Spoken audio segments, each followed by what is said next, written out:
Welcome to today's Explainer. We are unpacking something absolutely fascinating today, a real intersection of art, state surveillance, and historical legacy. We're looking at the iconic Billie Holiday. But we aren't just looking at her legendary vocal technique. We're diving deep into how a single jazz performance became a monumental, brave act of civic activism. So, can a single song terrify a government? It's a pretty profound thought, isn't it? We usually just think of music as entertainment, a background track to our lives. But what happens when a 2-minute song becomes a literal sonic weapon against injustice? Let's dive right into the historical memos and academic research to understand exactly how one song, recorded way back in 1939, changed the entire trajectory of the civil rights movement, and why it ended up making the singer a massive target for federal authorities.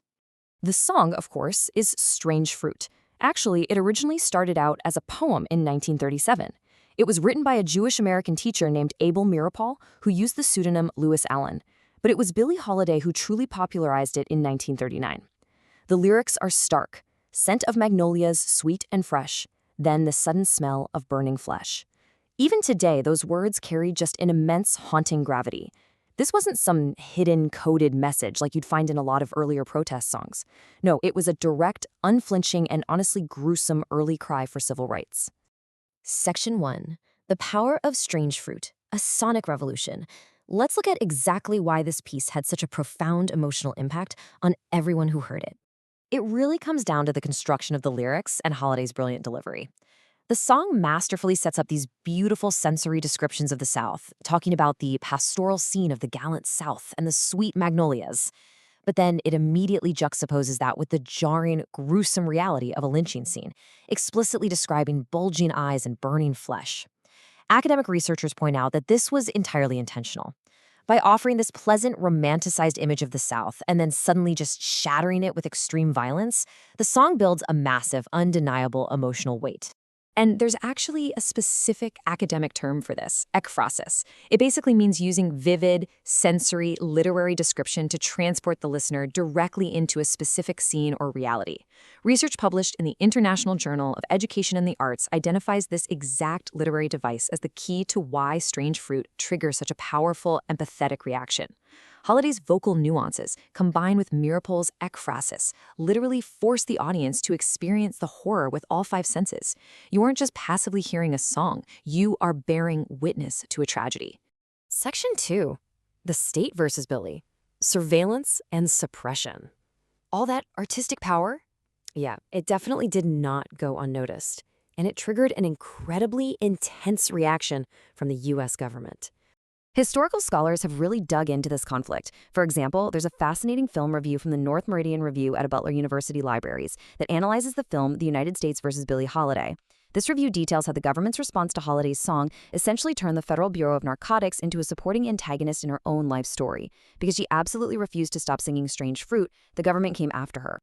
Let's look at the actual documented tactics used by the Federal Bureau of Narcotics. Directed by Harry Anslinger, the Bureau launched a full-on surveillance program against Holiday. According to historical files and that Butler University review we just talked about, Anslinger circulated internal memos that revealed deeply racist beliefs. He literally called jazz filth and compared it to the jungles in the dead of night.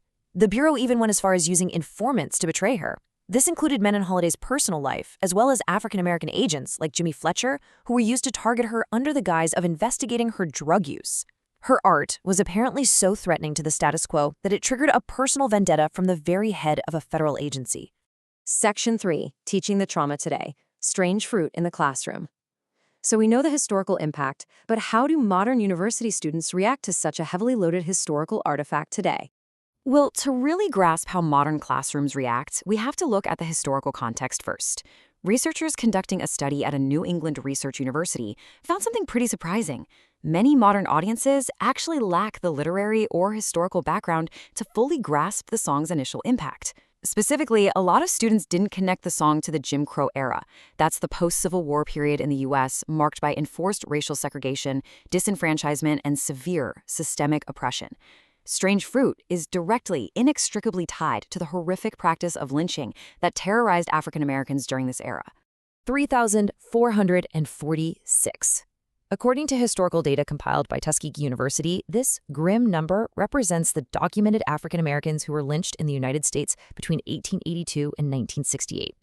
This isn't just some distant, abstract concept you read about in a textbook.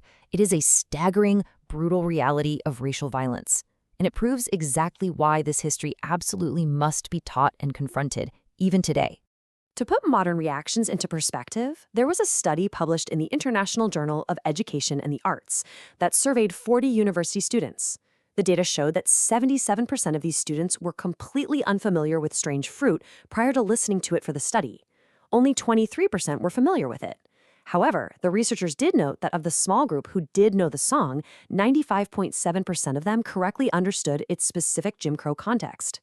But what about the other 77%? How did they react to hearing it for the first time? Here is the really striking part. Regardless of their prior historical knowledge, or lack thereof, the results were incredibly visceral. First-time listeners reported powerful feelings of disgust, anger, shame, and sadness. The ekphrasis, the contrasting imagery, and Holiday's phenomenal vocal delivery entirely transcended the decades. The researchers concluded that this proves the song's enduring value as a cross-curricular teaching tool, because it doesn't just teach history, right? It triggers a powerful, very human reaction against racial violence, developing empathy and socially desirable values in modern students. Section 4, A Legacy of Defiance. The continuum of sonic activism. You know, Billie Holiday's bravery didn't exist in a vacuum, and it certainly didn't end with her. We are going to explore the broader continuum of Black feminist sonic sound, which is a really fascinating concept highlighted by scholar Daphne Brooks. There's a great capstone project from California State University, Monterey Bay, that traces this exact lineage. It starts with Billie Holiday in 1939, using her voice as civic activism. And that paved the way for artists like Nina Simone in 1964, who released Mississippi Goddamn in direct response to civil rights atrocities. Fast forward to 2006, and we see India Ari releasing I Am Not My Hair, using her own platform to dismantle stereotypes and address industry racism and colorism. And then, in 2016, British artist Georgia Smith released Blue Lights, which shined a light directly on the subject of police brutality. Holiday truly created a blueprint for generations of artists to use their platforms to confront systemic injustice head-on. Which brings us to a pretty provocative question to end on. If a 2-minute song about a strange and bitter crop could trigger federal government surveillance back in 1939, what is the true power of the music you listen to today? Music isn't just sound. It's a historical record, it's an incredible tool for empathy, and it is a catalyst for change.